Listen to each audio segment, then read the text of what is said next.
Well, let's get started. So welcome everybody to our May meeting of New Mexicans for Science and Reason.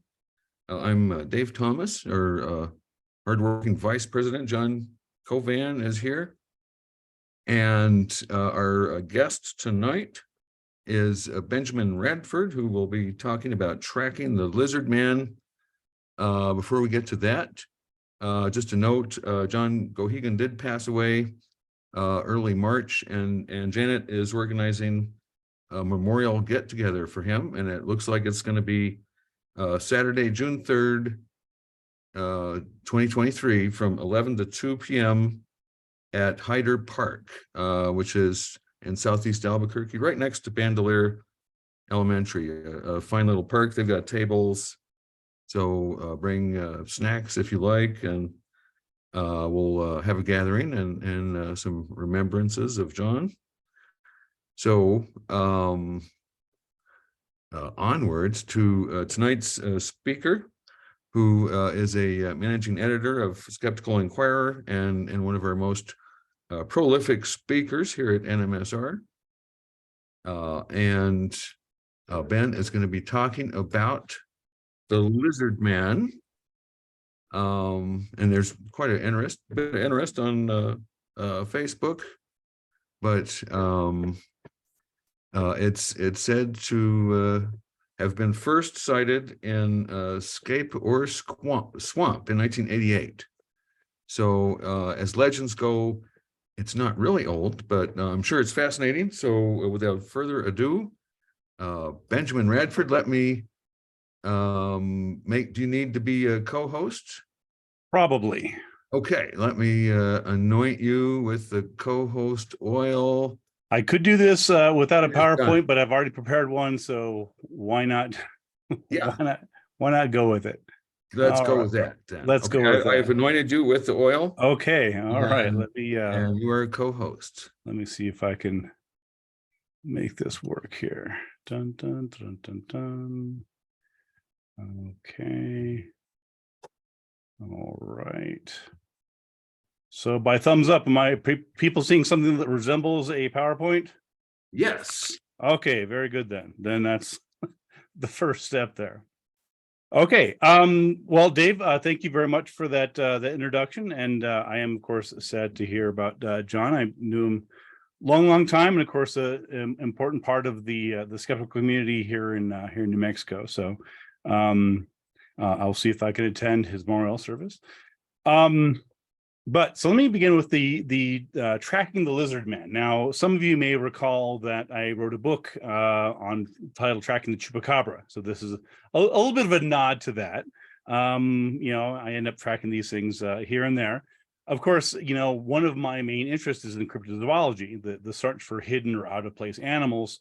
And the lizard man was always sort of a weird little sort of niche footnote. It's not one of the marquee monsters. It's not Bigfoot. It's not Chupacabra. It's not Mothman. It's not Jersey Devil, and so on and so on. It's sort of this, third tier type creature. And yet it has this interesting presence among cryptozoologists and Fortean aficionados. So I'm going to give a bit of a background here. And show you what some of my research into the lizard man was. So without further ado, if I can make this thing do its thing. There we go. Yes, there we go.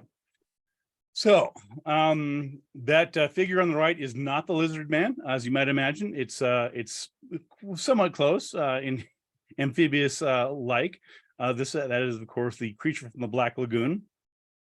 But they're both inhabiting swamps in some form. But certainly the lizard man is interesting for a couple of reasons. One, of course, is that it's one of the few uniquely American monsters.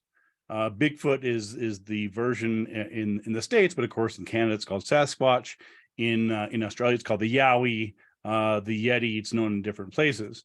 And of course there's Loch Ness Monster. There's Lake Champlain. I'll touch on that as well.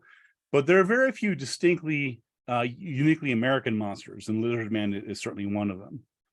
It's said to lurk in the South Carolina swamp, Scape ore swamp, also known as escaped whore swamp. And there's a whole story of the escaped whore, because of course there is. So here we have so the basic description is it's 7 feet tall, powerful, aggressive, incredibly fast, and it also has a penchant for chewing automobiles. This is the image there is, of course, also not the lizard man, because we don't have any good photographs of it, which I'll get to in a minute. That I believe is Godzilla, if I'm not mistaken, who also has a penchant for chewing on cars, automobiles, some of which look remarkably like miniature vehicles. In the case of the lizard man, it was first sighted in a butterbean field in a spooky area called the Scape ore swamp. As I mentioned, and I began researching it in 2008, because let's see, there we go, back forward, in 2008, my research has been written up in a couple places. I'll just mention them briefly. I wrote a piece for the British magazine 14 Times in November 2015. And there, more recently, here in the States, is the most recent issue of Skeptical Inquirer magazine. And I have an article on the lizard man. It's a bit different than the 14 Times piece, but I realized I hadn't published anything in the States on it, so I should do so. I was also featured on Weird or What with William Shatner, season 3. And I have to say, even though I'm not a huge Star Trek fan, it was very cool to hear Captain Kirk say my name in the voiceover narration. So that was neat. But I think it may be available on Prime, as it mentioned. So if anybody's interested in seeing a somewhat less skeptical version of this, as you might imagine, being Shatner's Weird or What, you can check out season 3, episode 2. So one of the things that you find when you research enough monster stories and monster legends and cryptozoology accounts is that in most cases, not all, but most cases, there's one sort of index sighting. There's one high profile, most famous sighting report for many different monsters. That's not true of all of them, but it's true for many of them. So for example, for Bigfoot, it would be the 1967 Patterson-Gimlin film, which is the most famous footage, just under 1 minute, which where a figure, almost certainly a man in a suit, but that's up to debate, is seen walking across a field, and of course this is the most famous footage that's always seen. So that is the marquee, that is the gold standard, that's the one that people go to in terms of the sort of prototypical Bigfoot sighting, and of course footage. And it's interesting, just parenthetically, that remains so to this day, right? This is 1967. This is during the Johnson administration, a bit before my time. When I was invited to speak at a Bigfoot conference about 10, 12 years ago in Pocatello, Idaho, one of the reasons I went there, not just to be sort of try to inject some critical thinking in the proceedings, because as you might imagine, it was 98% believers, because that's who shows up at a Bigfoot conference. But I also wanted to see, what's the latest and greatest evidence for Bigfoot? Where's the amazing videos? Where's the forensic evidence and things like that? I was somewhat surprised and somewhat disappointed to realize that even at this Bigfoot conference, their big evidence was still the Patterson film, right? This is 2005 or something. I'm like, come on, guys, you're how is it that the quality of the video footage and photographic hasn't improved since 1967, and yet there it is. Moving on, as many of you who've read some of my research know, in the case of the Chupacabra, the very first sighting by anybody ever in the world ever was by a woman named Madeline Tolentino in Puerto Rico, in a town called Canóvanas, outside of San Juan, the capital, in August of 1995. That, again, is the index, the main marquee sighting that sort of launched the phenomenon. In the case of Champ, the Lake Champlain monster, which Joe Nickel and I co-authored a book on Lake Monster Mysteries, and Joe and I have done a fair amount of research on that. Once again, the most famous image and sighting and report photograph was taken by Sandra Mancy, and her photograph published in 1977, or taken in 1977, published in 1981. So that's the one people go to, just like the Patterson film.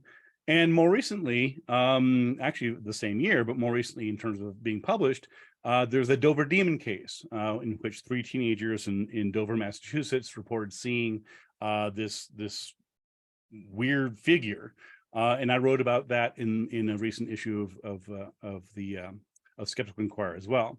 So the point here is that just as many of these famous monsters and cryptids have their one main marquee sighting, this one does as well.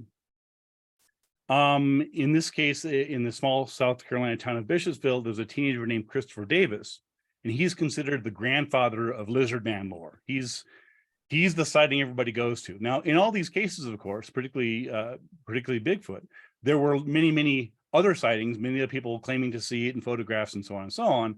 But these are the main marquee sightings that everybody goes to. And in the case of the lizard man, his is basically the highest profile one and almost the only one. There are a couple others, I'll talk about that later, but his takes up 80%, 90% of the lizard man lore.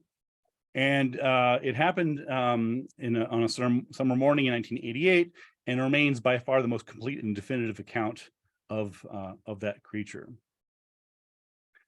This is Chris Davis, and this is a piece that appeared in the 1988 Sumter News there. And he's talking about this alleged 7-foot tall lizard. And it starts out, there's something amiss in the Browntown community, where a mysterious creature described as a scaly lizard has reportedly been making waves in the Scape or swamp. 17-year-old Christopher Davis said he was recently attacked by a 7-foot lizard-type creature, while changing a flat tire on Browntown Road. He said its searing red eyes, 3 clawed fingers, and snake-like scales made him initially believe he was under siege by the devil himself. So, it's a very dramatic case. I'm going to get into the details of it here shortly in terms of the sighting. But what you find is that other than Chris Davis's initial sighting, which again I'll get into in some depth here in a second, there were other lizard man reports, and by reports I mean assumptions that the lizard man was there. So these aren't sightings, and this is another commonality with, for example, the chupacabra and Bigfoot, in which if you look at these sort of dramatic, sensationalized, mystery mongering stories, they say, oh well, there's hundreds and hundreds of Bigfoot sightings, hundreds and hundreds of chupacabra sightings. Well, there are some sightings, but many of them, in fact, in the case of the chupacabra, most of them are not sightings at all. They are people finding dead animals, chickens, goats, cattle, things like that, that are drained. They're believed to have been drained of blood, and the assumption is that it was caused by the chupacabra. So in many cases, it's not that when you see all these chupacabra sightings, it's not that someone saw something they identify as chupacabra. It's that some farmer woke up one morning to find several of his chickens were dead with puncture mark wounds. He'd heard about the chupacabra. Magically, it's a chupacabra sighting. Same thing with Bigfoot, right? Bigfoot is known for what it leaves behind, big footprints. And in many cases, it's not a Bigfoot sighting. It's not that someone saw something big and tall and hairy, although in some cases they did. In many cases, it's people found mysterious tracks that they attributed to Bigfoot. And we see the same pattern here with lizard man. So although there are a handful of other people reporting the beast, in most cases, they weren't firsthand witness sightings, but reports of mangled metal attributed after the fact to the lizard man. Here's a couple of photos that were allegedly caused of damage to car bumpers, allegedly caused by the lizard man. Now, I am not an auto body specialist. I can do basic stuff on my car. I'm proud of myself for having changed out a transmission in a Corolla many years ago. But I can't claim to be an expert. But based on this, maybe some of you are experts in auto body shop, but and I'm happy to take questions later on if everybody sees the obvious chewing marks of a lizard man, we can circle back to that. But the point here is that these sorts of photographs are exactly the sorts of so-called evidence that has been offered in support of the lizard man. So before I get into Chris's story, let me sort of give you the background here. So this began as a local curiosity and soon blew up as the news media caught wind of the story. Again, this is back in 1988. So this is before the internet, before, a lot of the super sensationalized tabloid stuff went on. And back then it went the equivalent of viral in 88. You had TV shows from Good Morning America to the Oprah Winfrey Show calling. The Lizard Man case was featured in Time, People, the LA Times, Charlotte Observer, and so on. And by one account, 50,000 people visited Bishopsville in the months following Davis's sighting, creating a booming tourism business that survives to this day. And keep in mind, Bishopsville is not a big place. It was even far smaller back in 88. So this is not a huge metropolis. And suddenly they had this huge influx. And in some ways, it reminds me of when you go to Roswell here in New Mexico, where most of the year, I mean, it's a nice enough town. It has its charms, I suppose. But then, the reason people go, of course, is for the festival. And I've been there several times, as I know some of the members have as well. And so you have this big influx. So there's this really strong tourism aspect to it.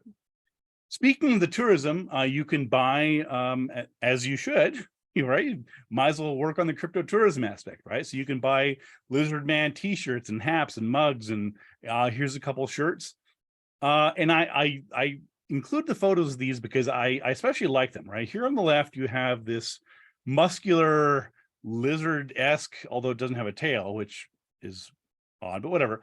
So it has this figure, and he's got the Scape or swamp, and again, this very buff, hyper masculine toad thing, lizard thing, and in its left hand, it has a license plate, sort of a nod to its apparent habit of chewing on cars. There on the right, we have a sort of a more sort of homespun, have you seen the Lizard Man? And this one has a tail, unlike the other one. Lee County is where this all happened. He's got what appears to be a sword or a cane. And in his pocket there, and you can't really, I don't know if you can read it or not, and this will become relevant soon, he has a pocket full of butter beans. As you'll recall, I mentioned this sighting happened in a butterbean field. So as is often the case in my investigations, it's important to try and sift through all the reports and research and figure out, okay, which of these are hoaxes, which of these are misunderstandings, which of these are just flat out mystery mongering, copied and pasted from previous things, and so on. And in many cases, the original sighting and the original report are quickly overshadowed by later reports, TV shows, sensationalized things like that. And again, just to briefly bring in my Chupacabra research again, because it's relevant here.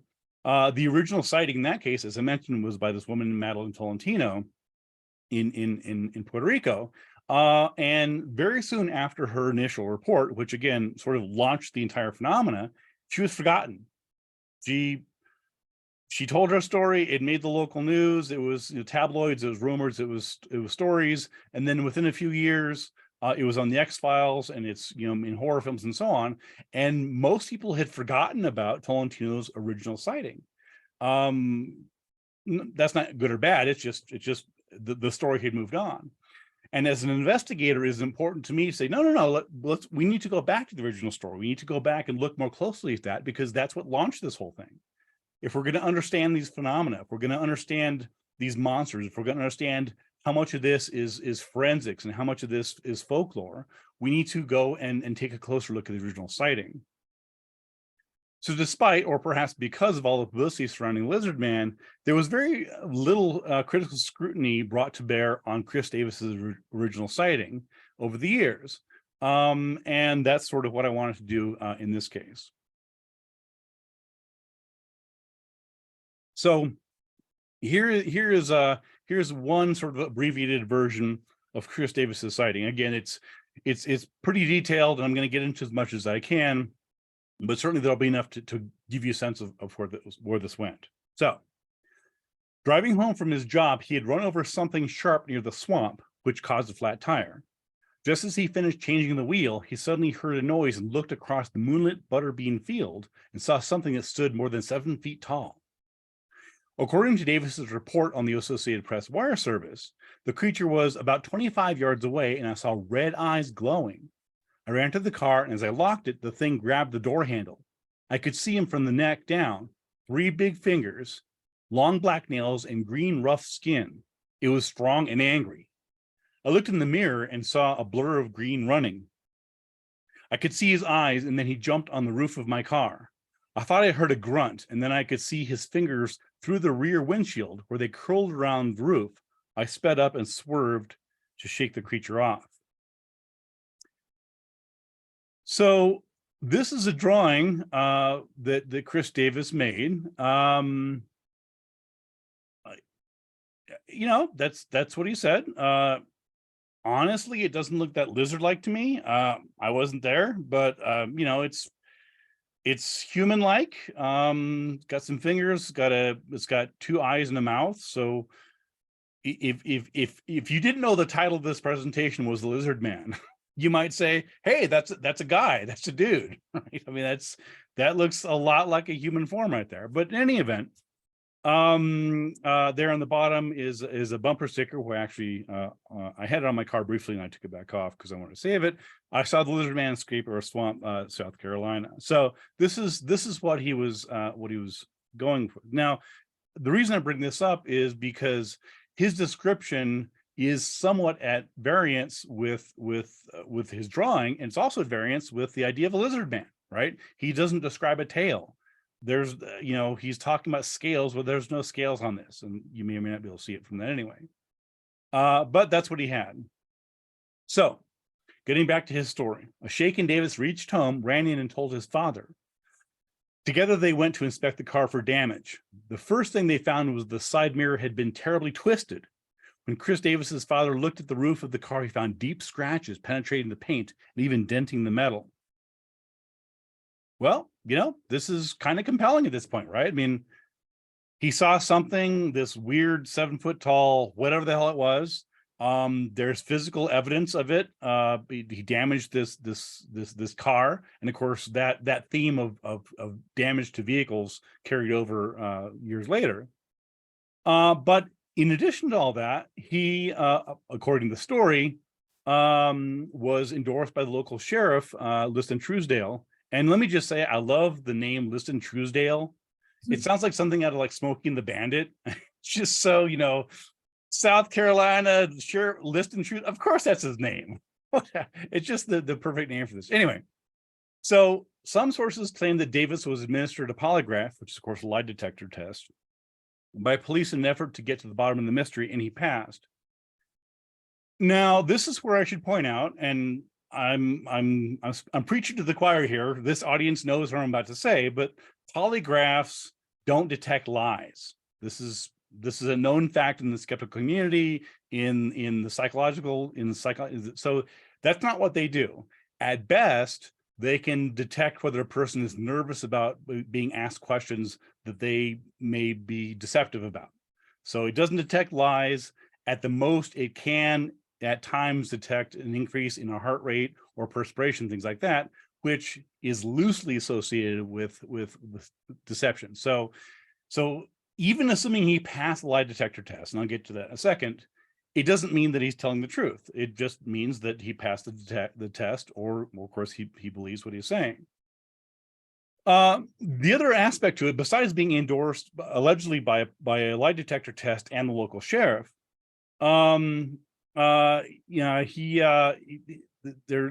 a couple aspects of this that need to be looked at. One of them is that Davis's story changed several times in the months and years following his sighting. Now, of course, some of this is to be expected, right? I know better than most people, having a background in psychology, people misremember things. Memories change over time. that's not evidence of deception. It's just evidence of having a human brain that is sometimes fallible. So the fact that a given person's otherwise truthful account may change a bit over the years is to be expected. That by itself isn't problematic.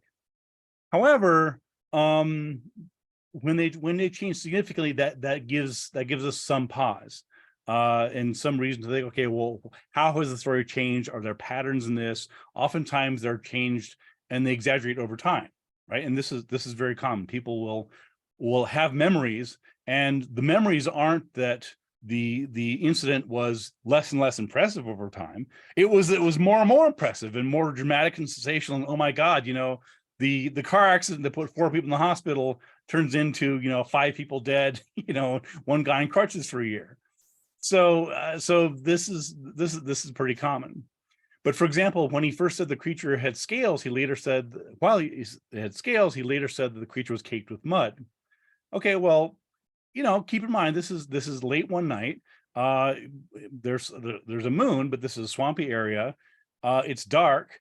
How is he seeing these details? Right? How is he seeing the scales and the creature being caked with mud and especially at the distance that he talked about? He also gave different accounts on how far away the creature was when he first saw it and other details. Again, I don't have time to go into all the discrepancies. If you want to read the article in Skeptical Inquirer magazine or 48 Times, you can find more on that. But so I'm just hitting the main points here. So for example, an account from the local newspaper, the Sumter Item, which you just saw a second ago, of July 20th, 1988, offered a somewhat different version. In an interview with Davis conducted at the site of his sighting, he said, quote, "I just put the tire on the trunk when I see this thing coming from those trees," which is about 50 yards away, according to the reporter, kicking up dust as it ran. He said the creature grabbed the car door just as Davis sped off. When it reached 40 miles an hour, he said he noticed it had caught up with him. Quote, "I looked in the rearview mirror and saw something and heard a crash on the roof." So I'm going over his words very carefully, and not everyone is eloquent, not everybody, people speak things, and you have to give allowances for that. But when there's questions like, oh, how exactly did this happen? So this version is puzzling not only for the details it includes, but the ones it leaves out. For example, Davis states that he sees the lizard man under some trees running towards him and, quote, kicking up dust.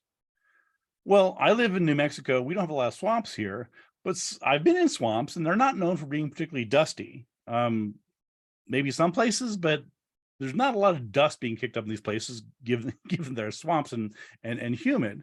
But he's claiming to have seen dust being kicked up in near darkness at nighttime from 50 yards away, half the length of a football field, and twice as far as he claimed in other accounts. So he's giving, was it 25 yards or was it 50 yards? Did he see dust being kicked up, or is this what he's adding to the story later on? In this version, there's no mention of the 3 green fingers he later saw clinging to the car as he drove, terrified at 40 miles an hour, trying to shake the creature. So, in trying to research this and trying to piece together what happened, right? This happened in 1988, the year I graduated high school. Davis, unfortunately, he's now dead. He's not around for me to interview. He died sticking to his story. He never backtracked and said, "Oh, it was all a lie." He apparently believed his story till the end. And so again, I haven't been to Bishopsville. I mean, I wouldn't mind going at some point, but at this remove from this, I mean, there's not much that I'm going to be able to do there other than buy some t-shirts. And I mean, there's not much field research I can do in this case. So in many ways, it's sort of a forensics case, right? How can I understand the phenomenon, what he's claiming happened, and sort of reconstruct it? So for example, one thing that I zeroed in on was there were a couple of things. One of them was the glowing red eyes, and I've seen this in many monster cases. The chupacabra is sometimes said to have glowing red eyes. Mothman as well in Point Pleasant, West Virginia. It's also the subject of a Skeptical Inquirer column I wrote a year or two back. But he says he saw, quote, a blur of green coming at him as he drove away. And I realized that can't be true. That literally can't be true. because car tail lights are red, not white, and thus everything behind Davis's car would be bathed in a red hue, giving a false color. Davis could not have seen a green blur behind him as he claimed, because both red and green are primary colors, and nothing looks green under a red light. I actually tried this. I just to test this, I got a flash. I probably should have asked Dave Thomas, because he could have told me this, but I tried this. I got a flashlight and I put a red filter on. I walked all around, and nothing looks green under red light. Light green objects in red light appear yellow, and dark green under a red light appear black. So again, I'm not saying he's lying. I'm just saying that that particular detail, which he went out of his way to talk about, literally could not be true. Then the other question is, okay, well, is what he's describing plausible? Well, again, the basic physics show what he's describing couldn't have happened the way he described. How did the creature go from running in a forward direction to chase his car to having its fingers, not its toes, its fingers being seen through the rear view mirror? Right, just do that in your head for a second. So it's any bipedal creature running and jumping on the roof of a car would land with its head, hands, and fingers toward the front of the car and its windshield. Yet if Davis's account is correct, somehow this Cirque du Soleil lizard man ended up with his fingers on the rear windshield. I'm still not quite sure how that could have worked. Other questions, right? If the lizard man was bipedal, which is what he drew, then his description of the creature running towards it on its hind legs don't make much sense, because lizards are tailed quadrupeds, other than the common basilisk, which can run for short distances on water, and they don't really run bipedally. So part of the question is, where did the lizard come into it, right? It doesn't look like a lizard. He drew a vaguely human figure. He didn't describe anything lizard-like about it. It didn't have a tail and so on. Again, just sort of all these sort of things, these things just aren't making sense. And, and as I pointed out, in terms of the eye shine, lizards, in fact, no animals emit light. Now, what some animals, what animal eyes do is they reflect light. You see this, for example, with owls and other creatures. If you shine light on them, for example, with a headlight or a flashlight, but outside of probably Scooby-Doo, there's nothing that emits light out of the eyes. So other than being green, which it wasn't, as I mentioned, it looks a lot like an ordinary person. And once again, how exactly did he even see the lizard man at 2 o'clock in the morning? The area is a swamp, and therefore there's little to no ambient available light from any nearby houses. And I actually checked that, not just currently, but back then. Again, swampy rural area. This is not a brightly lit strip mall. There's nothing out there. And photographs at the time showed no streetlights either. So either his eyesight was nearly superhuman, or his imagination filled in many of the details he saw or claimed to see. And as I mentioned, this is part and parcel of psychology. This is well known. People under those conditions will fill in details that they believe they saw. This has been borne out in many studies, where if you present some ambiguous stimuli or some partly ambiguous thing, they will fill in the details. They'll tell you what they saw, but they'll add a couple things to make it make sense in their own heads. They say, well, I didn't really see a second. I didn't see a second leg, but of course it wasn't standing on one leg. So I saw 2 legs, right? So they'll fill in these details. And again, they're not lying, they're not hoaxing. It's just their mind is trying to make sense of what they saw, and it fills in details, which is fine, except that when in a case like this, where there is basically one main index classical sighting that from which all the other stories come out for the most part, these details are important, right? Was it 7 feet tall, or was it 5 feet tall? Did it have a tail or not? I mean, you can't just sort of pick and choose which of these details you want to believe. And then just sort of as long as we're on the topic, how exactly did he escape from the creature? Right? I mean, think about this for a second. The logistics don't add up. He said that he saw the lizard man creature from about 20 or 50, depending on the source, yards away in near darkness. And it was running towards him as he's changing a tire. So, and he says that it caught up with him even as he raced ahead at a speed up to 40 miles an hour. So if what he's saying is true, if we're taking his account at face value, then a creature that can run 40 miles an hour and keep up with his car going that fast could easily have overtaken him by the time it would take him to put away his close the trunk of his car, go to the driver's side, open the door, get the keys out, start the ignition, close the lock. It just doesn't make sense here.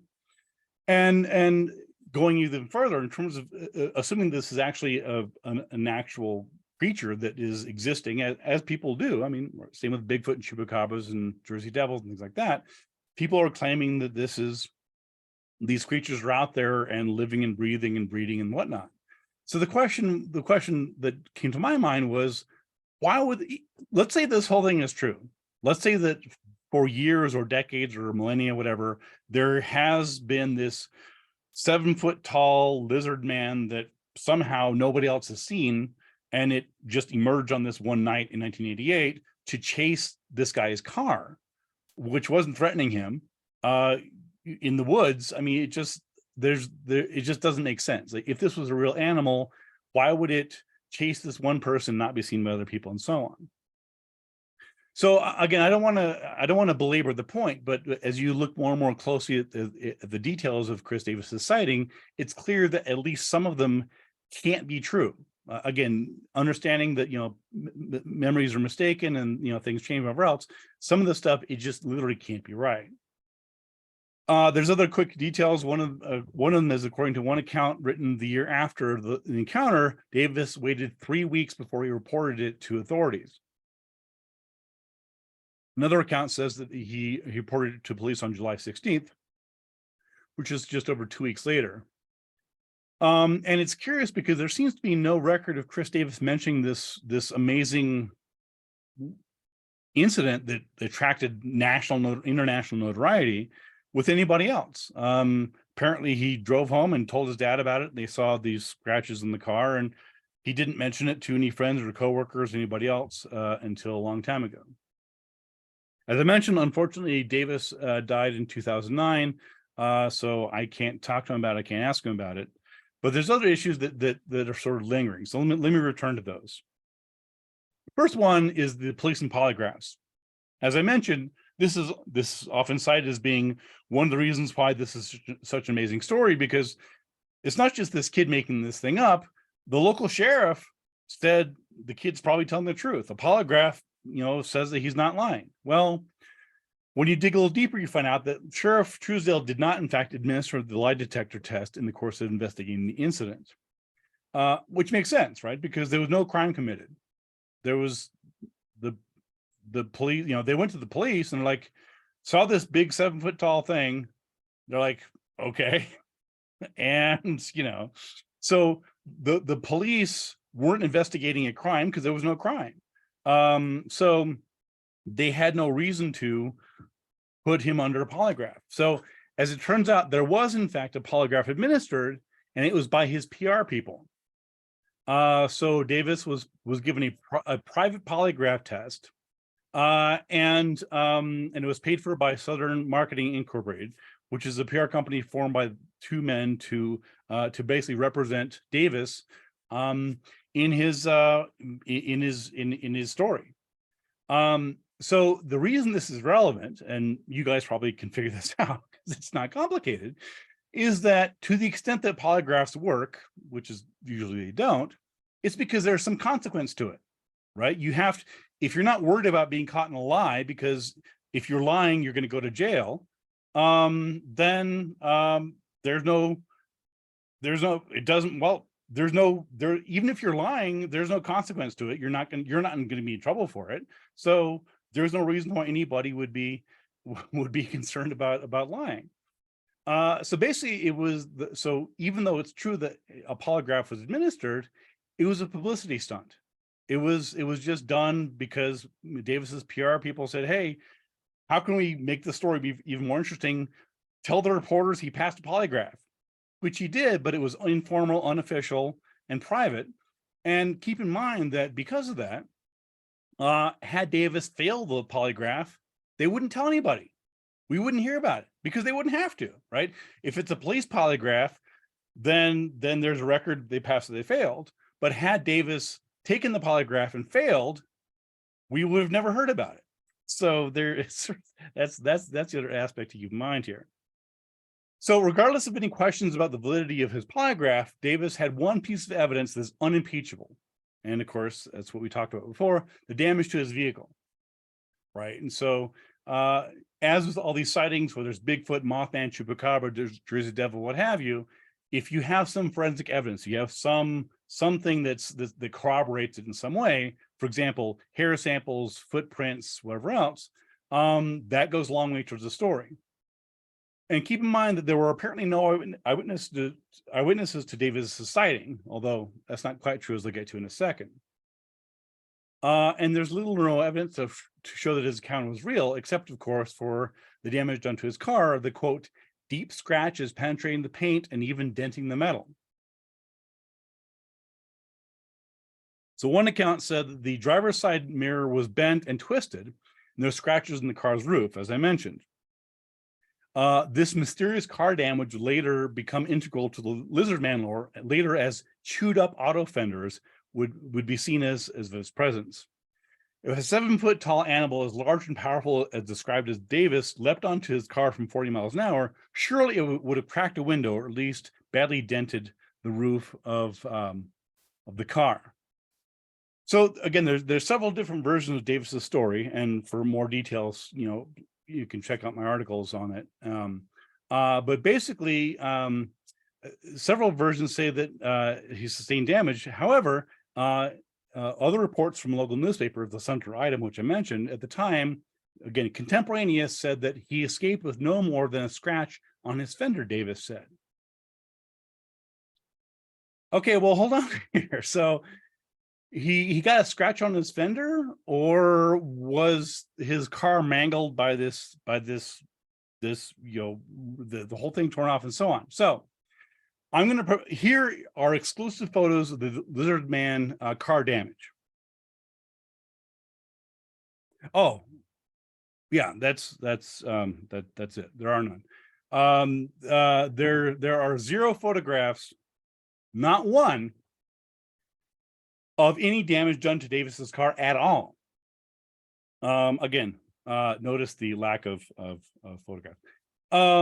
A handful of photographs related to Davis's encounter can be found in books, magazines, and on the internet of damage done to vehicles that are attributed to the lizard man. And in fact, I began this presentation by showing a couple. But these are from later other cases. These are people who months and years later claim that there's some damage to my car, must be the lizard man. But I've been unable to find a single image of any damage done to Davis's car as a result of his encounter with the powerful car-munching lizard man. Surely, if the car's mirror was indeed nearly torn off and in dramatic, mysterious, quote, deep scratches penetrating the paint and even denting the metal of the car were found, Davis and his team would have been happy. They would have been eagerly circulating photographs to anybody who showed up. They'd be sending this out to Oprah, to Good Morning America, Jerry Springer. They could not. This is a PR team that went to the trouble of having him take a polygraph.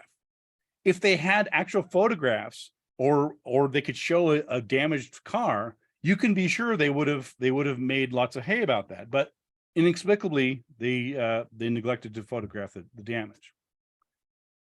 So I've just spent the last half hour or so explaining all the reasons why there's lots of dubious questions about what he saw in his description.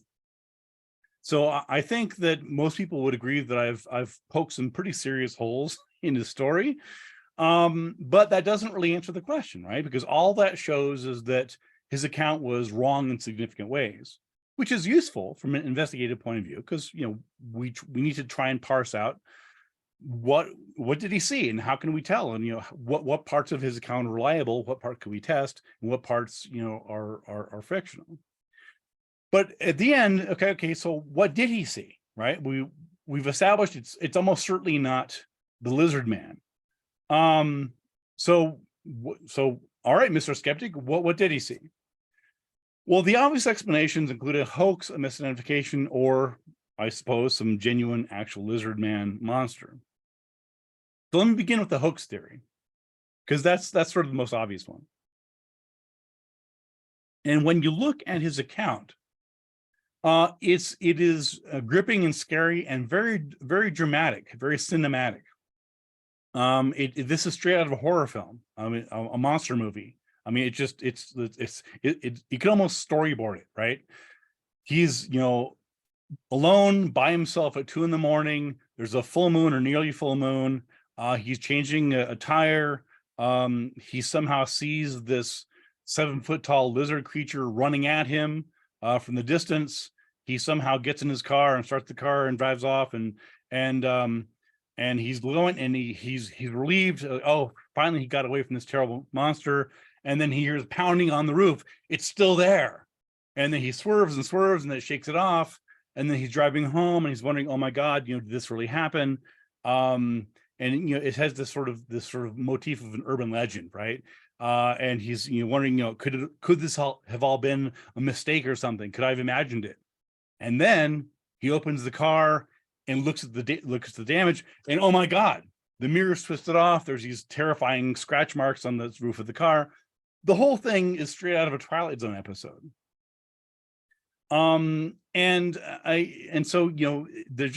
just so much of this that is just so cinematic and so dramatic. Now, again, that doesn't mean it didn't happen. It just means that it's suspiciously cinematic. That the way he tells the story, and again, he told several slightly different stories, but the way he tells the story is just very compelling, very dramatic, and things like that. So, even though there was apparently little or no damage to the car, or certainly none that was photographed in the evidence, maybe it was in a minor accident.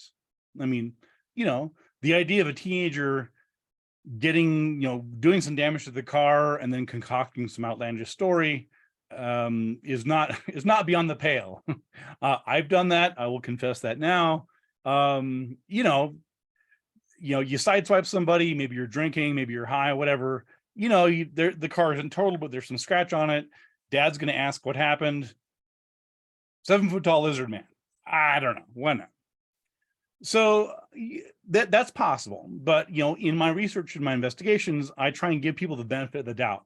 So when possible, I try to say, okay, well, is it possible they're lying? Sure. But there may, in most cases, as I've talked before in my presentations and my research, most people are telling the truth. They genuinely believe what they saw. So the question then becomes, if it wasn't a hoax, then what if anything did Davis see? So he almost certainly didn't see a lizard man. It probably wasn't a hoax. So what could it be? So one point that stands out is the red eyes, and locals have a few theories that might explain that. So one lizard man investigator, Alicia Lutz, visited Bishopville recently, and this is about 5-6 years ago, and was told by several locals they had a pretty good idea of what Davis saw that night, and it wasn't the lizard man. It was instead a local man named Lucius Elmore, a butterbean farmer who had a shed not far from where Davis had his flat tire. Here's a quote from the investigator.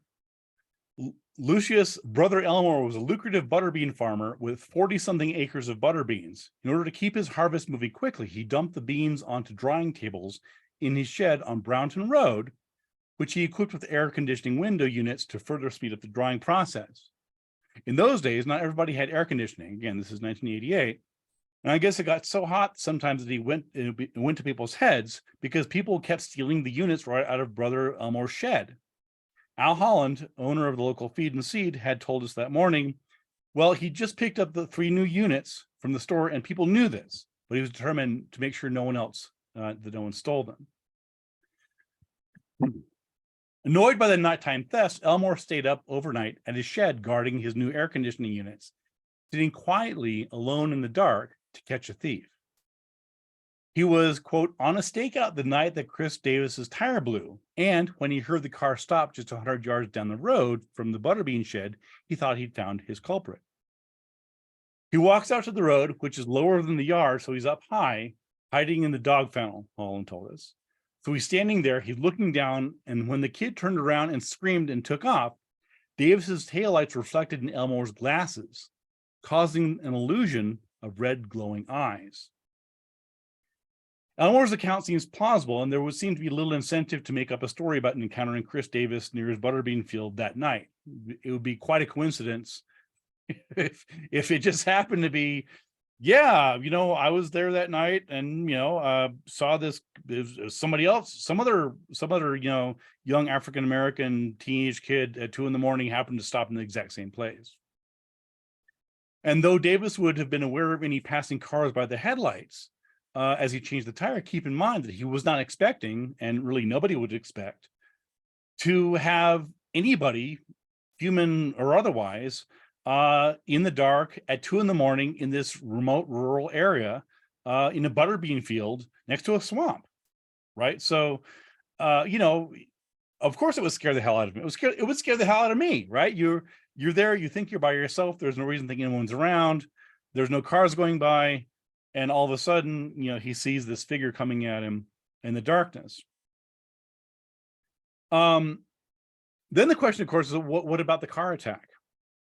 Well, I think the answer is that in his panic, Davis's imagination filled with the details. As I mentioned, even though the reports talk about all this extensive car damage, there's no evidence of that whatsoever. None that I could find. We don't need to assume that Elmore actually jumped on his vehicle. And in fact, some statements that Davis gave said that he wasn't sure whether the lizardman actually jumped on his roof or not. Again, this is another case where you need to read his account carefully. Here's a couple examples. He said, quote, "I looked in the rearview mirror and saw something, and I heard a crash on the roof."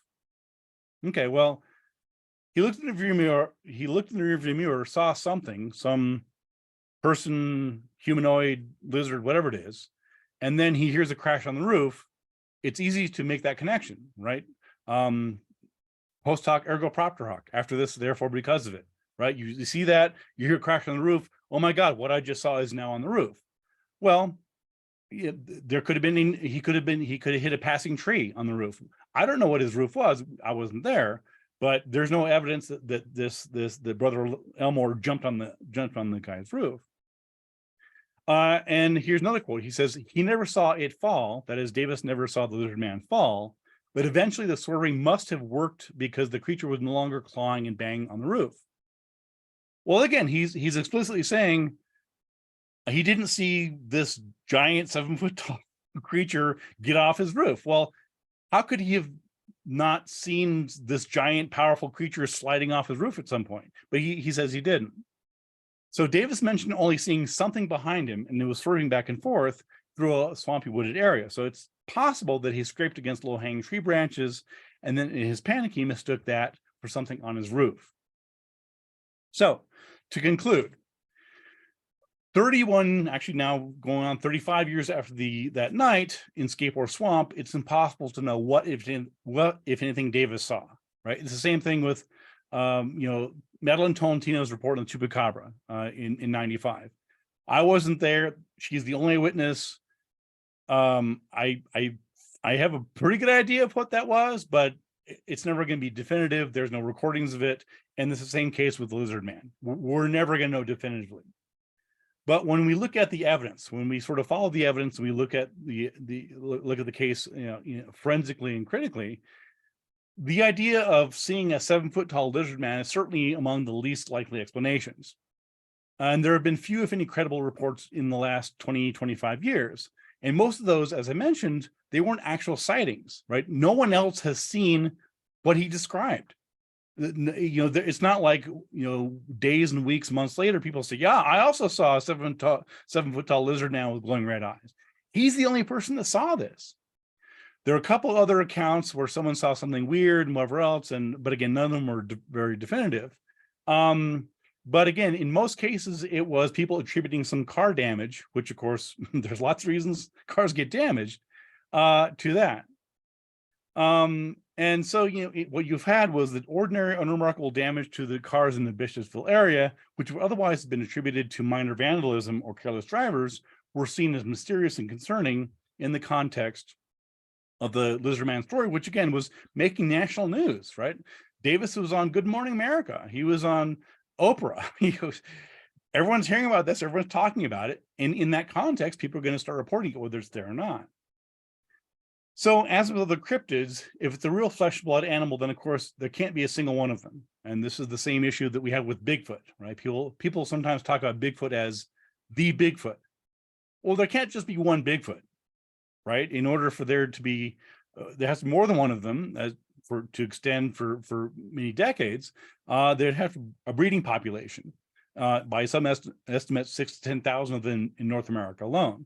So we're not talking about just one single solitary animal. There would have to be many of them, and certainly nothing that just pops into existence. And again, there's actually parallels here with the Dover demon case that I mentioned earlier. So like all other animals, if it was a real animal and not just a misunderstanding, there would have to be a surviving population to ensure that they're seen. So most likely the lizard man never existed in the first place, and its mythology is created by one or more misidentifications, misunderstandings, hoaxes, or some combination of those. Chris Davis's report, which, as I mentioned, is by far the most celebrated and best known and most detailed encounter of the lizard man, is incredible. It's not credible. It couldn't have happened the way he said. Now, again, that doesn't mean he's lying. It doesn't mean that it's all a hoax. It just means that important details of what he said could not have happened the way he described. And so what's going to happen, of course, is that the story will live on, and people will tell the story to this day. And William Shatner will do a series on it, and I may be invited to come on for the next season. And to this day, again, I've not been to Bishopville. I'd like to at some point, but I do have a couple of mementos, including some butter beans from Elmore's Butter Bean Shed on Browntown Road. For all we know, those were actually on the drying table when Chris Davis got his flat tire and encountered Mr. Elmore. So for more information on this, as I mentioned, check out 40 Times, Skeptical Inquirer magazine. And you can also check out my podcast called Squaring the Strange. And we did an episode on it a couple years back titled The Lizard Man, Scape, or Swamp, in episode 16. So I'm going to wrap up with a couple of quick shots from the TV show Weird or What. This was recorded right behind me. There's the filing cabinet. You can see clearly I haven't cleaned up my office in 5 years, which is kind of embarrassing. But so there's I'm wearing a different shirt, even though they're both purple.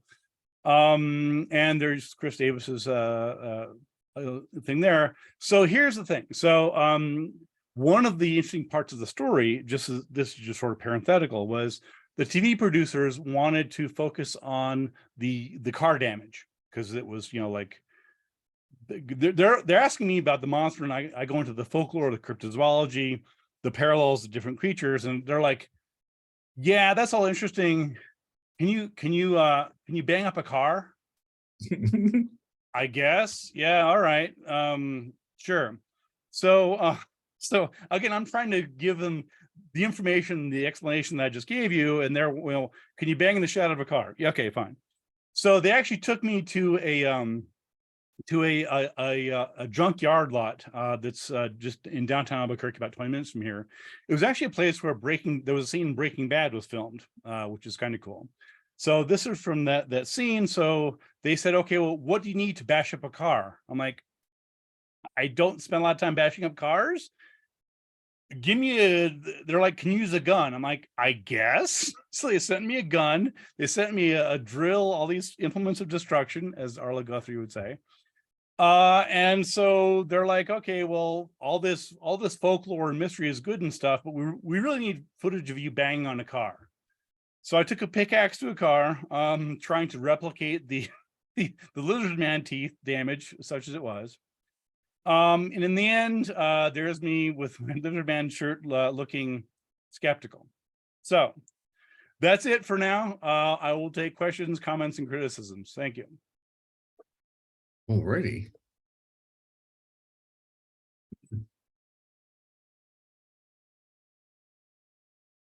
So is the guy still alive? Chris Davis died in 2009. 2009. Unfortunately. That takes care of that then, doesn't it? That takes care of that. I would have, as you guys know, when possible, I go to primary sources.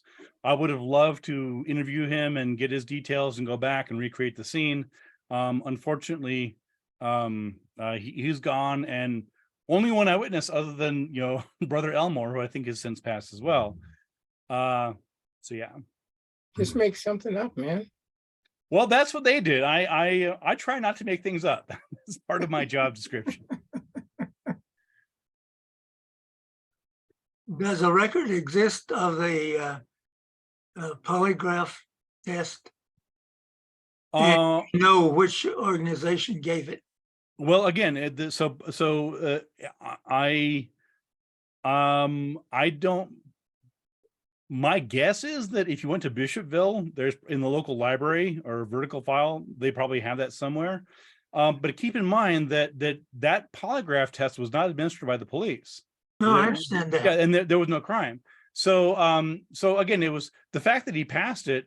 Okay, I mean, that literally means nothing. I mean, it's interesting, but it's if you don't know anything about the situation, if you don't know anything about polygraphs, you don't know the circumstances under which it was administered.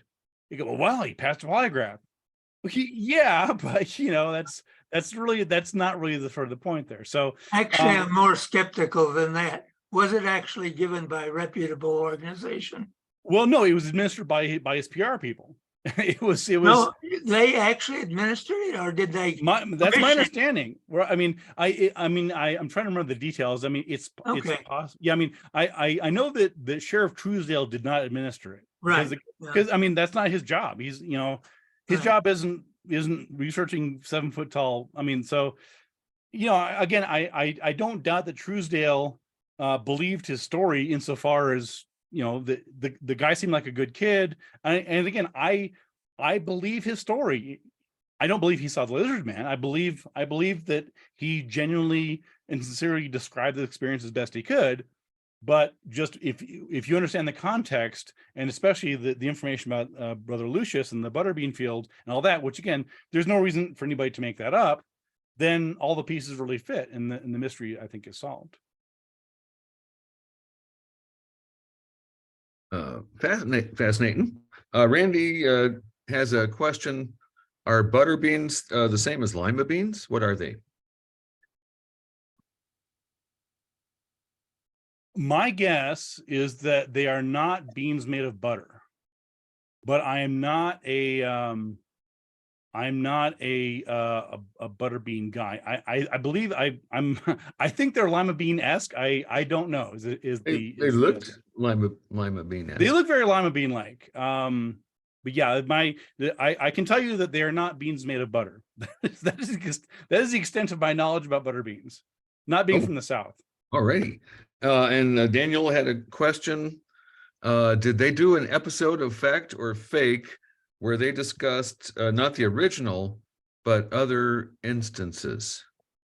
That's a good question. I know that the Lizard Man story has been featured in a couple TV shows because, of course, why wouldn't it? I mean, it's a dramatic story and there's footage and this and that and the other. I don't know that Fact or Fake covered it. It wouldn't surprise me if they had. Again, what you find is that Chris Davis's story is the bulk of the Lizard Man lore. That's 90% of it, right? Once you get beyond that, which again, I just spent the last hour going into detail on, after that, there are a handful of sort of ambiguous sightings and someone saw something weird, and it quickly sort of devolved. And again, it doesn't really, most of the sightings, they weren't sightings. They were, there's damage on my car. It must be the Lizard Man instead of, the neighbor that you pissed off. I mean, it's just, come on.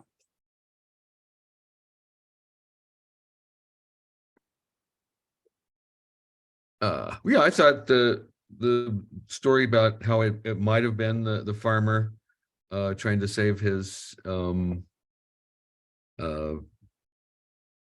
stuff. conditioners, yeah. Yeah, air conditioners. It makes sense. Generous Again, and interesting, and yeah, it makes it more interesting than just jumping to the probably was a hoax explanation. right. I think there's a couple questions in the chat. I can't see them, but maybe somebody. Randy is asking, can lizard people be a solution for junk cars and trucks? How about nuclear waste? They can use their claws to take care of all our problems. Sounds I like. like that. Thank you, Randy. Talk to the DOE about that. Maybe they can if they can harness the power of if they can eat cars, they can probably eat plutonium. So nuclear waste, we don't need the WHIP project in southern New Mexico. We could just ship them off to Bishopville. So Joe Archbold is asking to ask a question. Go ahead and unmute Joe and ask away. We can't hear you. Or you could type it if you want. Let's see. Can He's I just? still muted. Yeah, you're muted, Joe. I'm clicking my button. There we go. Can you hear me now? Now we can hear you. Yes, there you are. Okay, great. Sorry. Thank you, David. I think you do a great job of investigating. Thank you. Really great. And I appreciate your presentation here tonight. However, I sometimes wonder, you investigate a lot of times situations where usually intelligent people already are skeptical about these stories. And it's only a very a different group of people that actually believe them. And no matter how much work you do to try and convince them otherwise, it never seems to work. They're still going to believe those stories. Right. I'm wondering if you ever investigate kind of different stuff that really most people really believe, very intelligent people believe, but you might look at it and say, gee, Sure. that can't be right. Okay? Right. Mother Yeah. Nature's not like that. Do you ever do any of those investigations? Yeah, sure. I mean, and I appreciate your words on that. I mean, there's a couple things here. One of them is that you know, I'm fortunate in that I'm usually able to investigate the things that interest me, right? As you guys know, I'm interested in urban legends, cryptozoology, psychics, psychic detectives. I mean, I have a handful of things that are in my purview. And I'm grateful to Skeptical Inquirer and the Center for Inquiry and NMSR and others to be, for the most part, given the freedom to, you know, if I'm interested in Lizard Man, they're like, go ahead, knock yourself out, you know, let us publish it first. So I'm fortunate in that, unlike a lot of investigators and journalists and writers, I can follow my passions. And, you know, I can, same thing with the Chupacabra. I mean, that took me 5 years to research. And I did it because I wanted to solve the mystery. I wanted to write the definitive book on it and solve as best I could. And I think I did that. But where I'm going with this is that's one of the reasons why I do this, right? It's not because it's important to me that no one believe the Chupacabra is real. I don't care. I really don't. Same with the Lizard Man or psychics, or, you know, they're these things that I investigate. There are a couple exceptions, but for the most part, you know, I'm going to go to bed and sleep well tonight, whether people believe it or not. So my job is not to try and tell people that they're wrong. My job is not to say, you know, you're stupid for believing this and so on. My job, as I see it, is to tackle these mysteries. Oftentimes they're ones that haven't been tackled before. I mean, in some cases, no one's. It's not that I'm brilliant. I said this before. It's not that I'm the smartest guy in the room, although in this room I am, because I'm the only one. It's just that I put in the time and the effort. It's the same thing with, you know, Joe Nickel and Kenny Biddle and Massimo. I mean, you know, Susan Gerbic. I mean, there are lots of people, lots of good working skeptics out there. And again, it's not so much that we have this X-Files, you know, group of researchers and top crack, you know, black helicopters and all the resources. It's just that we put in the time and the effort to actually solve the mysteries. And so, you know, whether a lot of people believe it or not, doesn't really get into the picture with me. If it's interesting to me, and if enough people have talked about it, and if it's enough of a mystery to be on TV, then I'll try and tackle it and solve it to the best of my ability. And if people accept my explanation, that's great.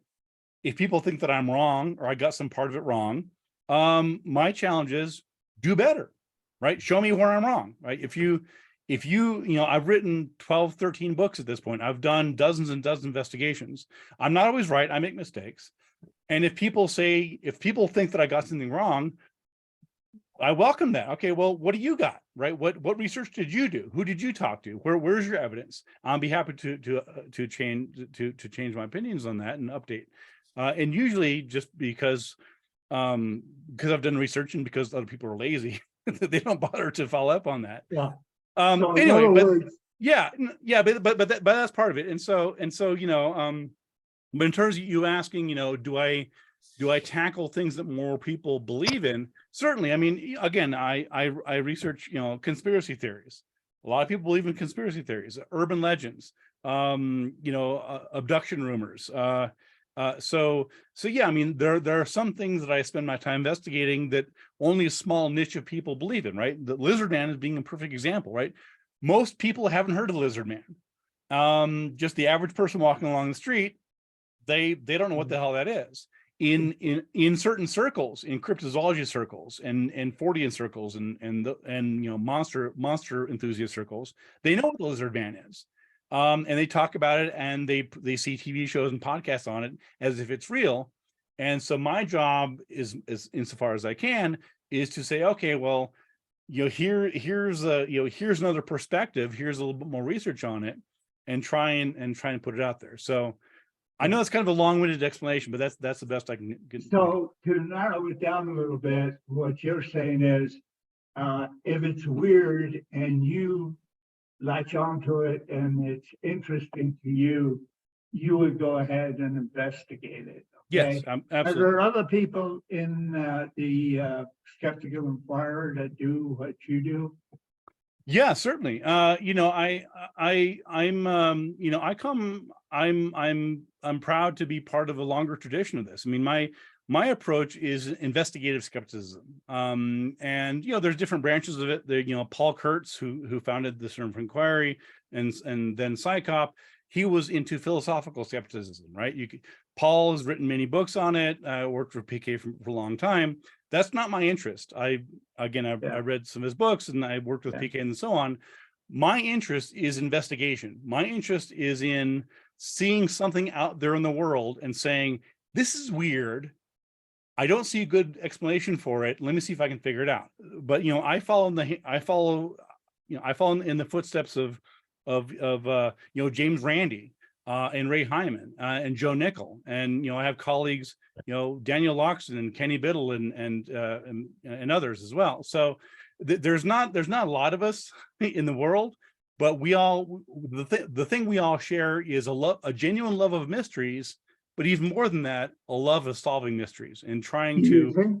you think National or Skeptical Inquirer or one of your other co-workers might be interested in something that I find the weirdest thing that I've ever heard of in my whole life, and a lot of people really believe in, and I mean intelligent people, and I understand why. Okay, you think Skeptical Inquirer would be interested in something like that? Well, it depends on whether it's falsifiable or not. I mean, I wrote a book called Scientific Paranormal Investigation, in which, I mean, I have 250 pages on it. And again, part of the question is when I'm confronted with a claim, first thing is to try and gather as much information about it as I can, like, and just go everywhere and say, okay, well, what are the different accounts? How do they differ? This one source says this, one person says that, the original eyewitness is still alive. Can you go interview him or her, and so on? So one of the first steps is to sort of see what's out there and try and narrow it down. But the other important part of this is how much of this is falsifiable, right? How much of this can I investigate? Because in many cases, there's nothing to investigate, right? If someone says, I believe in God, my answer is, okay, that's right. Okay. I mean, that you can't argue that. Yeah, Yeah. I mean, I need a testable claim. I need, I need a weeping statue. I need something that, that either was or wasn't drained of blood, something, a Yeah. ghost or something like that. So again, it depends entirely on how interesting it is to me, but also how fruitful is it going to be as investigative topic. I would just like to point out 3 little points about something I find very weird. And I don't know whether somebody at Skeptical Inquirer would be interested in it. But I have 3 questions I ask myself, okay? I'm skeptical about quantum mechanics being weird. Everybody says it's weird. I'm also skeptical about why should a quantum mechanical wave collapse to one point, no other wave in our whole experience, including earthquakes or magnetic waves or air waves, collapses like that.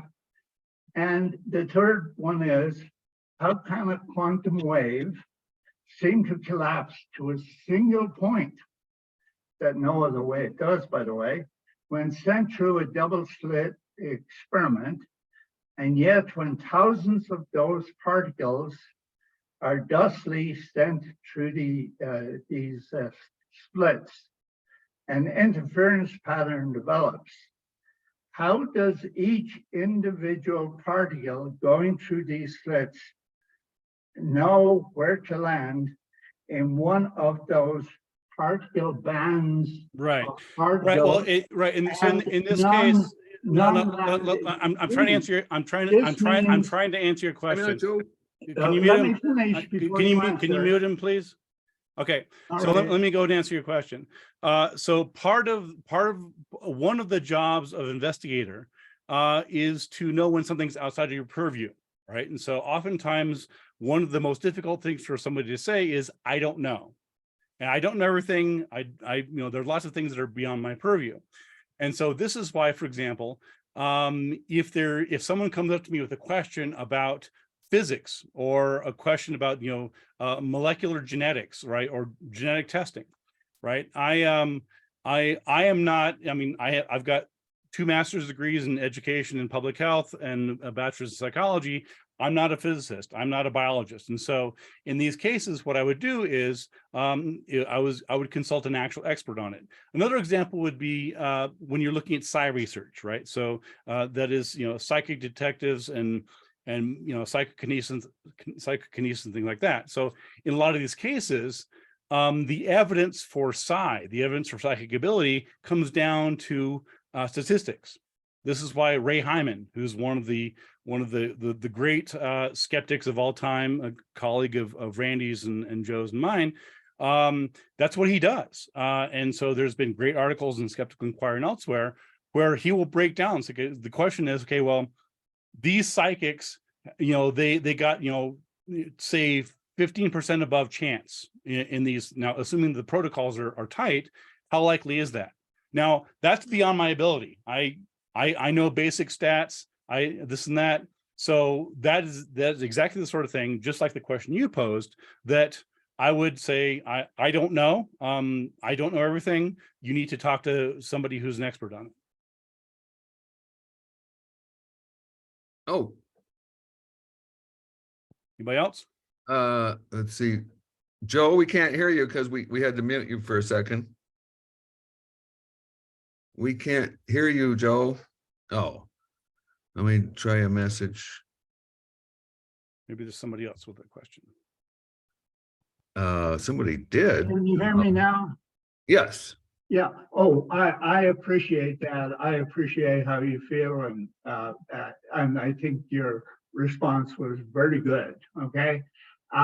What I'm kind of interested in is more of if Skeptical Inquiry itself would be interested in some information showing certain doubts on popular beliefs in this area. Are you asking an editorial question?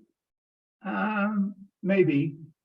So, Joe, what I could suggest is I've got a nice little talk on quantum mechanics So I could do that in a future meeting, maybe even next month, and allow you to explain what it is that, well, for instance, I've got a great movie of the dual slit experiment where electrons are hitting the screen, and you can see the individual electrons.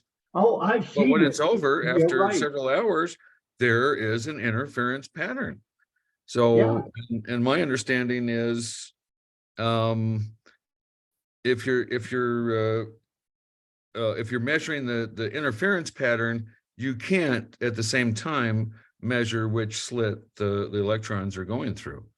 If But the you point is, change the your electrons, attention to the electrons, then you don't get the interference pattern. So, but that Well- would be a fascinating subject for perhaps a future meeting that we'd okay, love to hear you elaborate your theory at a greater length, where we might be able to discuss it better. Does that sound okay? that sounds fantastic. Okay, Oh, righty. yeah, very good. Yeah. Thank you.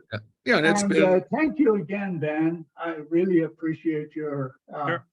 responses and stuff. Thank you.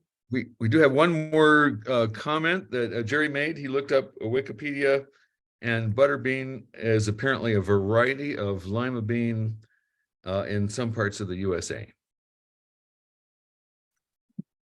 Mystery solved. Thanks to Wikipedia. Well, that was fascinating. I think one of the aspects of Ben's research that I appreciate the most is his willingness just to talk to the people and let them describe what the claims are. Yeah. He's not one to jump down their throat and say, no, you didn't see a ghost, because ghosts don't exist.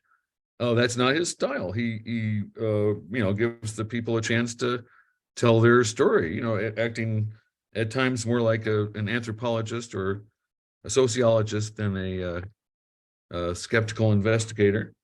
But that's what you need sometimes. So, but yeah, I thought this was a fascinating story. Any other questions from the peanut gallery? So just a The quick, lima bean gallery. The butterbean gallery. Yes, the butterbean gallery. Go ahead, Brian. so yeah, just a quick comment, man. Ben, I was really let down. I was expecting to see those pictures of the damaged car. You let me down. You know, I'll tell you. I You had me on let the edge of my seat. I'm sorry. They mysteriously dropped out of my PowerPoint. Just- Tell you what, I will, if you can find them, you let me know and send them to me. Okay. I'll start my research. No, it was a very dramatic thing. I do have a question. I don't know how deep your research went, but you said it went from a local curiosity into this obviously national, international thing, attracted 50,000 people Yeah. to this small town. But do you know what the feeling was in the town at the time? Like after the events and when it started to get. Yeah, that's a really interesting question. The sense that I got from doing the research and reading up on as much as I could is that the locals there, they didn't know quite what to make of it, right? Because this is a local teenager. There was some question, just parenthetically, of what the circumstances were, because apparently Chris Davis was working at a McDonald's. He had the night shift at McDonald's, and I read somewhere that the odd thing was the McDonald's closed at midnight. I could be wrong. I think that's what it said. Closed at midnight in again, small town Bishopville. This is not 24-hour McDonald's, in Manhattan. So then the question is, well, if he got off at midnight, I mean, I used to work in food service. You don't get off right when they close, but you're not normally, you're not doing side work for 2 hours. So the question then becomes, well, if he was off work and driving home by 12:30 or 1, what was he doing between 1 and 2 and 2 o'clock in the morning when he was there? So there were some, I mean, again, I don't, I'm not going to go too far into it, but there was some question. Was he driving around? Was he doing some drinking? Again, not to cast aspersions, but it's a teen thing. So there was some question as, so to answer your question, I think that some of the locals there were sort of like, oh, okay, Chris, whatever. Others were sort of, like, well, they didn't know what to make of it. And keep in mind that there was no pre-existing belief in this, right? Unlike Bigfoot, unlike for example, Loch Ness Monster, Champ, that has a pre-existing sighting and story before the most famous one. Nobody had ever thought of or heard of or even thought about the lizard man in escaped horse swamp in Bishopville. So it's not like people are like, oh, he had this sighting, that must be the lizard man. It was just sort of like, there's this weird, he saw what, a 7-foot tall scaly thing. It looks like a human, and I don't know what to make of it. And suddenly Good Morning America's here. So I think my sense of it was they are sort of more bemused than anything else. And as I said, in the months and years that followed, there were a smattering of other sightings. And it's not sightings, but mostly, again, damaged vehicles.